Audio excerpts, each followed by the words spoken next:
Dirtle Magic. Hello and welcome back. You can follow our post on Twitter and Facebook at DirtleMTG to stay up to date on our latest videos and other posts, and you can join a more robust discussion about Casual Commander at our blog, thedicebag.blog.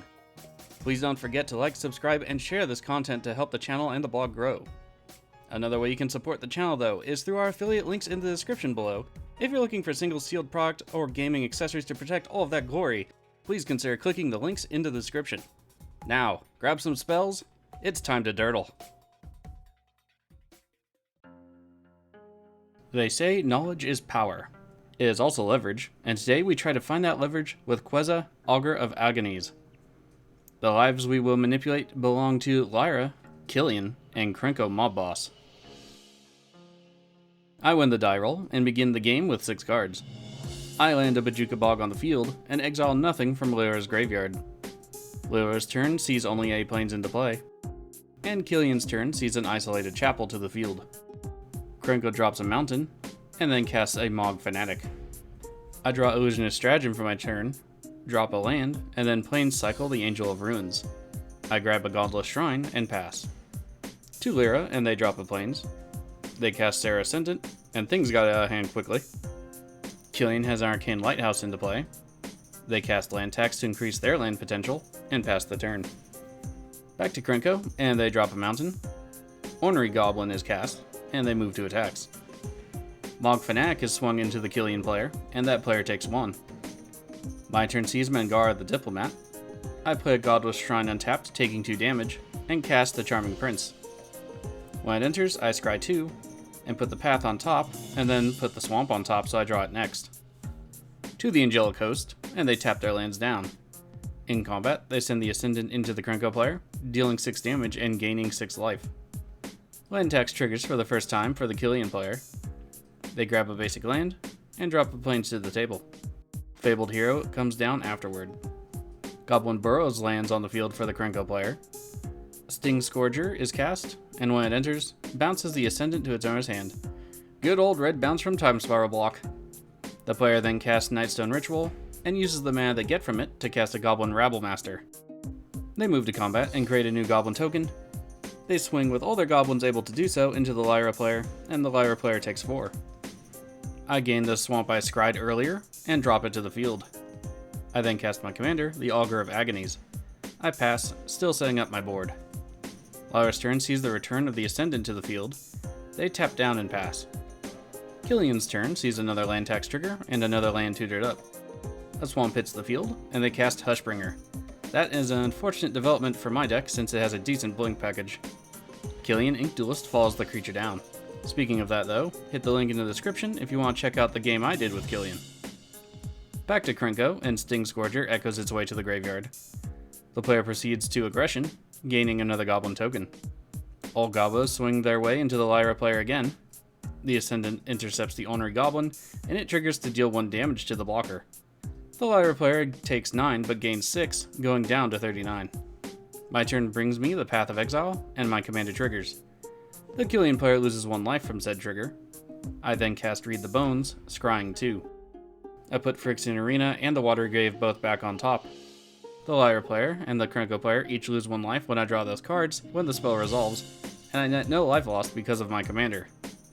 I play the Watery Grave tapped, and pass the turn with mana up for the path.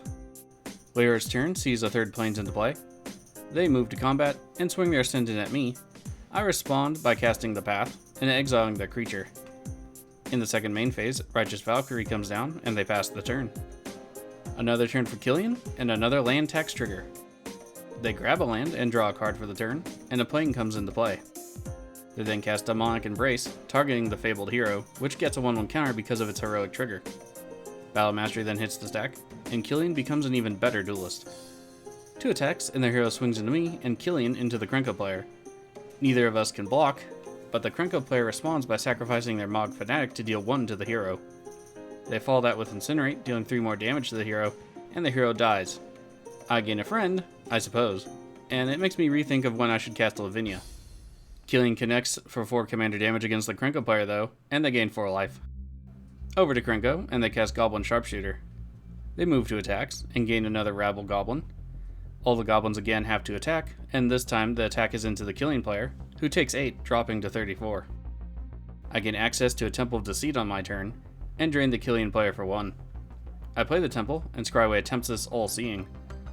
I cast Mangara and pass, leaving up mana to bluff counter magic or removal. To Lyra, and they cast Angel of Jubilation. They pass. Killian grabs another land on their turn, and they drop a Shine Shadow Snarl into play. In combat, Killian swings into the Krenko player again, dealing another 4 commander damage and gaining 4 more. In the second main, Austere Command is cast, and all creatures are destroyed. I have my commander return to the command zone. Krenko's turn sees Fervor into play, and they pass. Bloodgift Demon brings Promises on my turn. I tap out and cast the Sire of Stagnation, hoping it survives long enough to draw me some more cards. Lyra's turn sees Angelic Accord hit the field. Killian's turn sees a swift cast of Despark on my Sire, and I must add Planeswalker. Orzhov Basilica then hits the field, returning their swamp to their hand. They recast their commander, and pass the turn. Krenko drops their 4th land, and casts their commander. Their commander is activated, and they create 1 Goblin token, and pass the turn.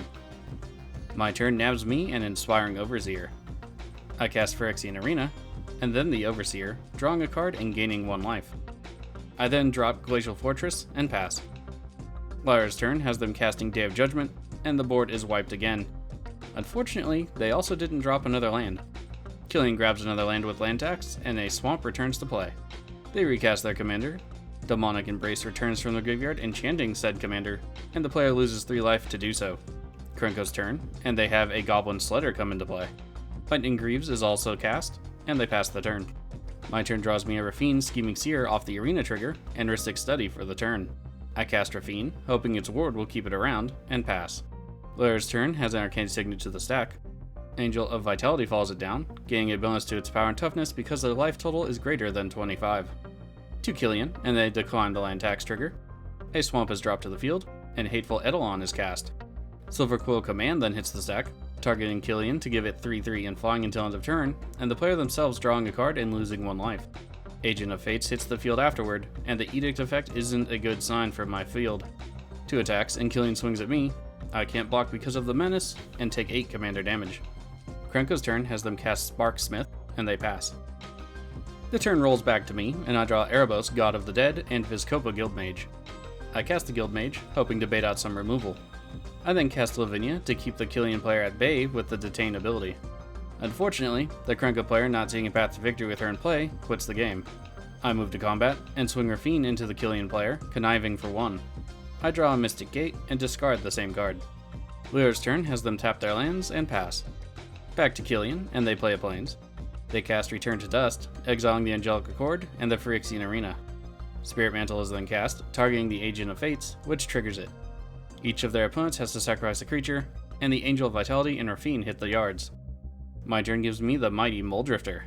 I evoke the Muldrifter. At this point, the Lyra player says they feel they're too far behind, not drawing any of the 39 lands in their deck, and they quit the game.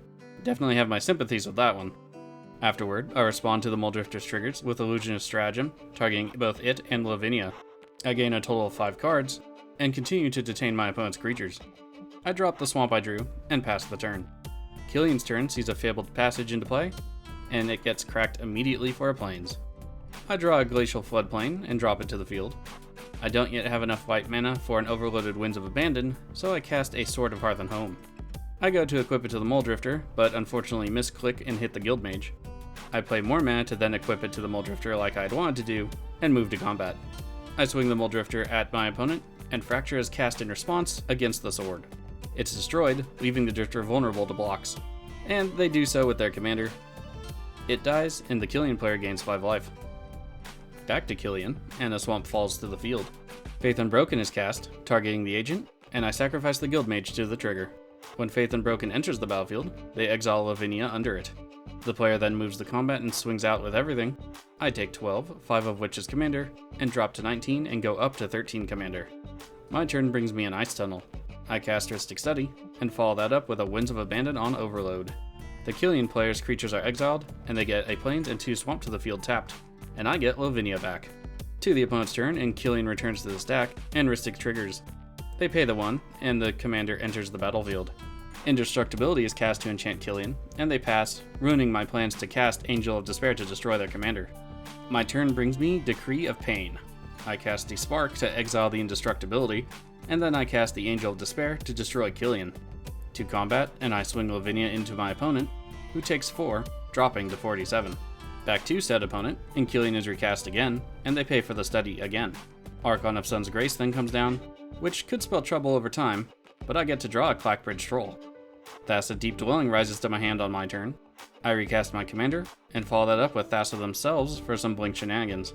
In combat, I swing the Angel into the opponent, dealing 5. At the end of turn, I blink the Angel of Despair. When it re-enters, I destroy the Archon of Sun's Grace. Killian's turn has them play an Orzhov Guildgate, and they pass. I draw a Tomebound Lich for my turn. I cast Erebos, and follow that with the Lich. When it enters, I draw a Nezahal and discard the Clackbridge Troll. Killian also loses 1 life from my draw, and I move to attacks. I swing Lavinia and the Angel of Despair, and Killian takes 9. At the end of turn, I blink my Angel again and destroy Killian when it comes back into play. My opponent's turn has them cast nothing, and simply pass. On my turn, I drop the Swamp I drew, and move straight to attacks. I swing with the Lich, Lavinia, and my commander. My opponent takes 8, dropping to 22. The Lich triggers when it connects, and I draw a card and discard the same planes I drew. And because I drew a card, my commander drains them for 1 life. At the end of turn, I blink the Lich and draw a Temple of the False God and discard it, draining them for another 1 with my commander. Killian draws a card on their turn, but with the game firmly in my control, they surrender. Good game to my opponents. Unfortunately for Krenko and Lyra, they just couldn't seem to get any lands to cast their spells and really get going. They also target each other early in the game. Strategically, this makes a lot of sense to me because of the decks and how they usually run, and frankly it worked out in my favor, so I might be biased. Queza isn't the best life drain commander around, but it does offer some inevitability over time, kind of like a death by 1,000 cuts, which can be augmented by other triggers and abilities. It also neutralizes life loss from things like Painful Truths and Phyrexian Arena, as long as the number of cards drawn and the life lost is the same. I've been really enjoying this particular commander, and already have a stack of way too many paper cards waiting for my attention. Thanks for tuning in to another casual commander game here on Dirtle Magic. Until next time, stay safe out there.